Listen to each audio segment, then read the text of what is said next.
नमस्कार दर्शक बंधु आज हूँ जून मास 14 तारिख शनिवार। आज दिन जाकर टॉप 20 गुरुत्वपूर्ण खबर उपरे चलंतु नजर पकेइबा। भिडियोटी को शेष पर्यंत देखंतु। मात्र किछि समय मध्यरे जानि परिबे आज दिनर संपूर्ण खबर।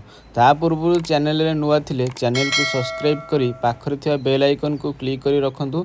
एमिति सब दिनर लेटेस्ट न्यूज सर्वप्रथम देखिया पे। तेबे आसंतु आजिर संपूर्ण खबर उपरे नजर पकाइबा। तो आजिर प्रथम खबर मिलिबो पीएम किसान टंका टीपी रखन तारिख एही दिन अकाउंट को आसीबो पीएम किसान टंका। केंद्र सरकार देशर कोटी कोटी चाषी आय द्विगुण करने लक्ष्य हासिल करिबारे लागि पड़िछन्ति। एथिपई अन्यान्य पदक्षेप व्यतीत प्रधानमंत्री किसान सम्मान निधि योजना चलीछि।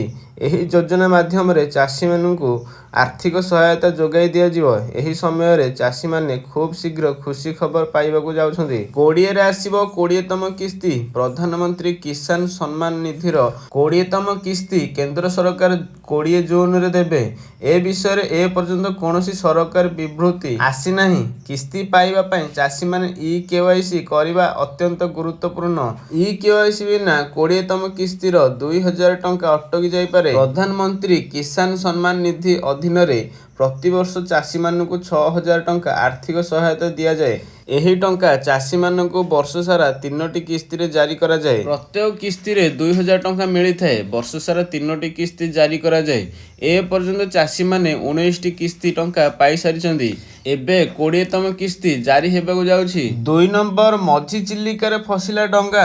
मझी चिल्लिका रे फसिला यात्रीवाही डंगा 8 महिलांक समेत अछन्ती 30 यात्री। मझी चिल्लिका रे पुणी फसिला यात्रीवाही डंगा।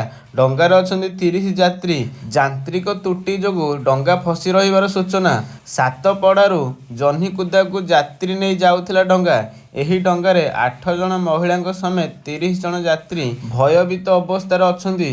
पुरी जिला कृष्णप्रसाद ब्लॉक अधीन महिषा तଳରେ आज संध्यारे यात्रीवाही डंगा बालीकुदरे लागिबा फଳରେ आगकू बढ़ी पारि नाही। रिपोर्ट अनुसार सातपड़ारू आज अपराह्न 4:45 रे एक घरोई यात्रीवाही डंगा जह्नीकुदा घाट अभिमुखे बाहरी थिला।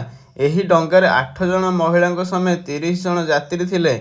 एथि सहित डंगारे 15टी बाइक रहिथिला। प्राय 5:20 मिनिट रे चिल्लिकार महिषातल ठारे पहुंचीथिबा बेले कुदरे अटकी जाइछि। डंगारे थिबा मेसिन भांगी जाइछि। एही कारणरू डंगाटी आगकू बढ़ी पारि नाही। वर्तमान सुधा डंगाटी मझी चिल्लिकारे फसी रहिछि। कौनसी उद्धारकारी दल घटनास्थल रे पहुंची पारि नाहांती। अन्य मत्स्यजीवी डंगा उद्धार पई उद्यम जारी रखिछन्ती।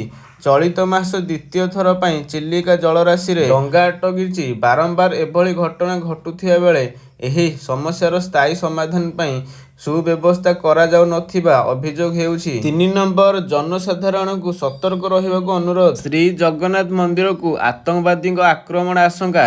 रथयात्रा पूर्व पुरी रे डेरा पकाइला सेना। आसंता रथयात्रा पई पुरी रे लक्ष लक्ष भक्तंक समागम आशा करा जाउछि।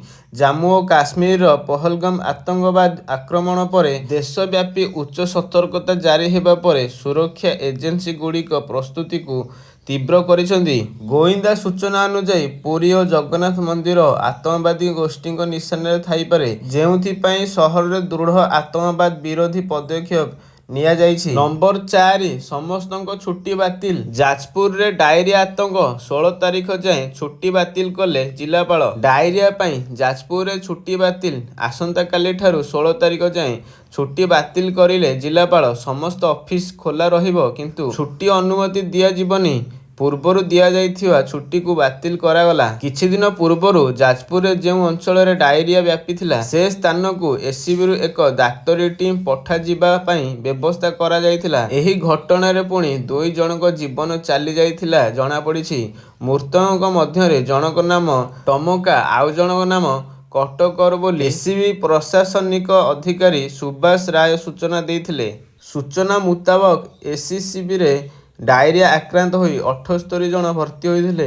78 जनक मध्यरु 39 जन जाजपुर जिल्लार बोली जना पड़िथिला। जाजपुर रे 9 जनकर मृत्यु होइथिबा जना पड़िछि। ନମ୍ବର 5 ଗୃହରକ୍ଷୀମାନଙ୍କ ଦୈନିକ ଡ୍ୟୁଟି କଲପ ଭତ୍ତା ବୃଦ୍ଧି। ମୁଖ୍ୟମନ୍ତ୍ରୀ ମୋହନ ଚରଣ ମାଝୀ ଗୃହରକ୍ଷୀମାନଙ୍କ ଡ୍ୟୁଟି କଲପ ଭତ୍ତା ବୃଦ୍ଧି କରିବା ପାଇଁ ନିଷ୍ପତ୍ତି ନେଇଛନ୍ତି। ଏହି ନିଷ୍ପତ୍ତି ଅନୁଯାୟୀ ଦୈନିକ ଡ୍ୟୁଟି କଲପ ଭତ୍ତା 612 ଟଙ୍କାରୁ 623 ଟଙ୍କାକୁ ବୃଦ୍ଧି ପାଇଛି। ଏହି ବର୍ଷିତ ଭତ୍ତା ପରିମାଣ ପିଛିଲା ଭାବେ 2025 ଜାନୁଆରୀ 1ରୁ ଲାଗୁ ହେବ। 6 ନମ୍ବର 4850 ଲିଟର ଦେଶୀ ମଦ ଜବତ, ଜଣେ ଗିରଫ। ଗାଁ ଦାଣ୍ଡରେ ମଦର ବନ୍ୟା, ଯେତେ ରେଡ୍ କଲେ ବି ସରୁନାହିଁ ମଦ। ପୁଣି ତିଗିରିଆ ଥାନା ଅନ୍ତର୍ଗତ ଭିରୁଡା ପଣସ ପାଟଣା ଗାଁରୁ ବିପୁଳ ପରିମାଣରେ ଦେଶୀ ମଦ, ଗୁଡପୋକ ଏବଂ ମଦ ତିଆରି ଅନ୍ୟାନ୍ୟ ସରଞ୍ଜାମ ଜବତ କରିଛି ଅବକାରୀ ଫ୍ଲାଇଂ ସ୍କ୍ୱାଡ୍। ଅବକାରୀ ଫ୍ଲାଇଂ ସ୍କ୍ୱାଡ୍ ଆଠଗଡ଼ ଅବକାରୀ ରେଡ୍ ଏବଂ ଆଠଗଡ଼ ଅବକାରୀ ଷ୍ଟେସନ ପକ୍ଷରୁ ଆଜି ମିଳିତ ଭାବରେ ସକାଳ 6ଟା ସମୟରେ ଏହି ଗାଁରେ ଚଢ଼ାଉ କରାଯାଇଥିଲା। ମଦ ତିଆରି କଞ୍ଚାମାଲ ନଷ୍ଟ କରିବା ସମୟରେ ଏକ ପ୍ରକାର ବର୍ଷା ଜଳର ଭ୍ରମ ସୃଷ୍ଟି ହୋଇଥିଲା। ସୂଚନା ଅନୁସାରେ ଏହି ଚଢ଼ାଉ ବେଳେ 17,150 ଲିଟର ଗୁଡ଼ପୋଚ ଜବତ କରିବା ସହ 4,850 ଲିଟର ଦେଶୀ ମଦ ଜବତ କରି ନଷ୍ଟ କରାଯାଇଛି। ବେଆଇନ ଦେଶୀ ମଦ କାରବାର ଅଭିଯୋଗରେ ଇନ୍ଦ୍ରମଣି ସାହୁ ବୟସ 60 ବର୍ଷ ଗିରଫ କରିଛି ଅବକାରୀ ବିଭାଗ। ତେବେ ଅନ୍ୟ 4 ଜଣ ଅଭିଯୁକ୍ତ ଫେରାର ଥିବା ବେଳେ ସେମାନଙ୍କ ବିରୁଦ୍ଧରେ ଅବକାରୀ ମାମଲା ରୁଜୁ କରାଯାଇଥିବା ସୂଚନା ମିଳିଛି। 7 ନମ୍ବର ଫିକା ପଡ଼ିବ ରଜ, ଆଗାମୀ 7 ଦିନ ପାଇଁ ରାଜ୍ୟରେ ଜାରି ରହିବ ବର୍ଷା। ଫିକା ପଡ଼ିବ ରଜ, ଆଗାମୀ 7 ଦିନ ପାଇଁ ରାଜ୍ୟରେ ଜାରି ରହିବ ବର୍ଷା। ବଦଳିଲା ପାଗ, ମୌସୁମୀ ବର୍ଷାରେ ଭିଜିବ ଓଡ଼ିଶା। ଅସହ୍ୟ ଗରମ ଓ ଗୁଳୁଗୁଳି ଭିତରେ ରାଜ୍ୟରେ ଅନେକ ଜିଲ୍ଲାରେ ହେବ ମୌସୁମୀ ଜନିତ ବର୍ଷା। କିଛି କିଛି ଜିଲ୍ଲାରେ ଟାଇଁ ଟାଇଁ ଖରା ଓ ଗୁଳୁଗୁଳି ଅନୁଭୂତ ହେଉଥିବା ବେଳେ ଆସନ୍ତାକାଲିଠାରୁ ଦିନ ତାପମାତ୍ରାରେ ହେବ ପରିବର୍ତ୍ତନ। ବଦଳିବ ପାଗ, ଖସିବ ଆଉ 2ରୁ 3 ଡିଗ୍ରୀ ଦିନ ତାପମାତ୍ରା। ସେପଟେ ଆସନ୍ତା 20 ତାରିଖ ଯାଏଁ ରାଜ୍ୟରେ ମେଘୁଆ ପାଗ ସହ କିଛି କିଛି ସ୍ଥାନରେ ବର୍ଷା ଓ ଅନେକ ସ୍ଥାନରେ ପ୍ରବଳ ବର୍ଷା ହେବା ନେଇ ସମ୍ଭାବନା ଅଛି ବୋଲି କହିଛି ପାଣିପାଗ ବିଭାଗ। ବର୍ତ୍ତମାନ ପାଗ ଅନୁକୂଳ ରହିଛି। ମୌସୁମୀକୁ ଆଗକୁ ବଢ଼ିବା ପାଇଁ 2 ଦିନ ମଧ୍ୟରେ ଓଡ଼ିଶାର କିଛି ଜିଲ୍ଲାରେ ମୌସୁମୀ ଜନିତ ବର୍ଷା ହେବା, କିଛି କିଛି ସ୍ଥାନରେ ହାଲୁକା ଓ ମଧ୍ୟମ ଧରଣର ବର୍ଷା ସହିତ ଆଉ କିଛି ଜିଲ୍ଲାମାନଙ୍କରେ ପ୍ରବଳରୁ ଅତି ପ୍ରବଳ ବର୍ଷା ହୋଇପାରେ। ତେବେ ଆଗାମୀ 7 ଦିନ ପାଇଁ ରାଜ୍ୟରେ ଲାଗି ରହିବ ବର୍ଷା।